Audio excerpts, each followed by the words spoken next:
જય શ્રી કૃષ્ણ, જય અન્નપૂર્ણા. હું આજે લઈને આવી છું સેવ કાંદાનું શાક બનાવવાના છે અને મેં બાજરીના રોટલા અને છાશ સાથે એને સર્વ કર્યું છે અને મરચું પણ શેકેલા મરચાંનો પણ ઉપયોગ કર્યો છે. તો આપણે લીલા કાંદા લઈ લઈશું.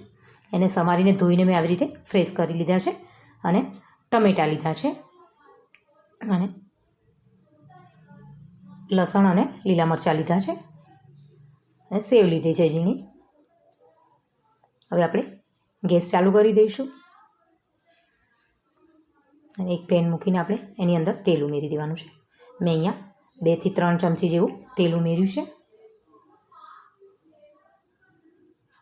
હવે આપણે તેલ ગરમ થવા દઈશું.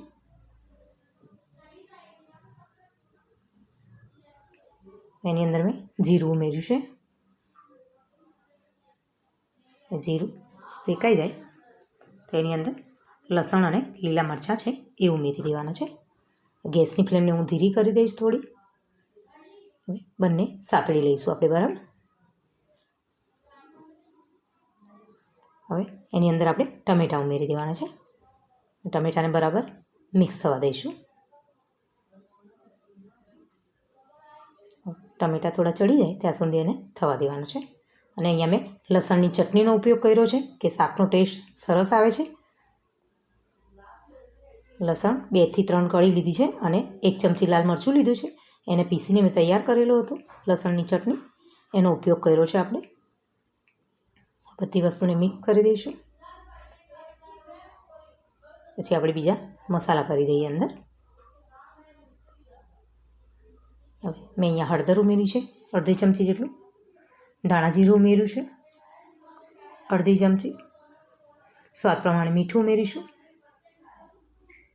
બધી વસ્તુને આપણે સરસ મિક્સ કરી દઈશું. ટમેટાં આપણા એકદમ સોફ્ટ થાય ત્યાં સુધી આપણે એને થવા દેવાના છે.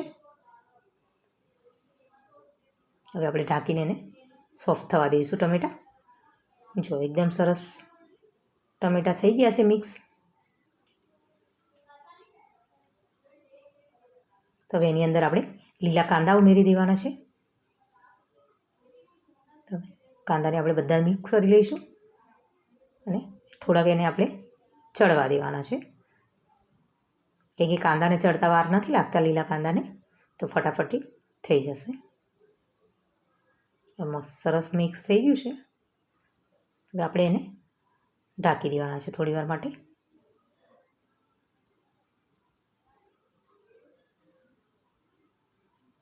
હવે જોઈ લઈએ 2 મિનિટથી 5 મિનિટ જેવું થઈ ગયું છે.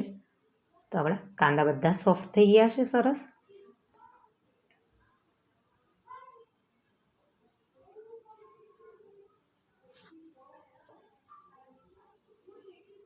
તો શાકનો ટેસ્ટ એકદમ સરસ આવે છે. કે ઉનાળામાં આપણને શાક મળવું અમુક ઓછા શાક મળતા હોય છે, તેના માટે આપણે કંઈ પણ આવી રીતે બનાવીએ તો સારું લાગતું હોય છે. જો ઢાંકીને પાછું થોડી વાર થવા દેવાનું છે આપણે. હવે ખોલી લઈશું. જો એકદમ તેલ છૂટું પડી ગયું છે અને કાંદા પણ આપણા સરસ ચડી ગયા છે. હવે એની અંદર આપણે થોડુંક પાણી ઉમેરવાના છે. તો મેં અહીંયા જે રીતે તમારે ગ્રેવી કરવી હોય એ રીતે આપણે પાણી ઉમેર્યું છે. મેં અહીંયા 1/2 ગ્લાસ પાણીનો ઉપયોગ કર્યો છે.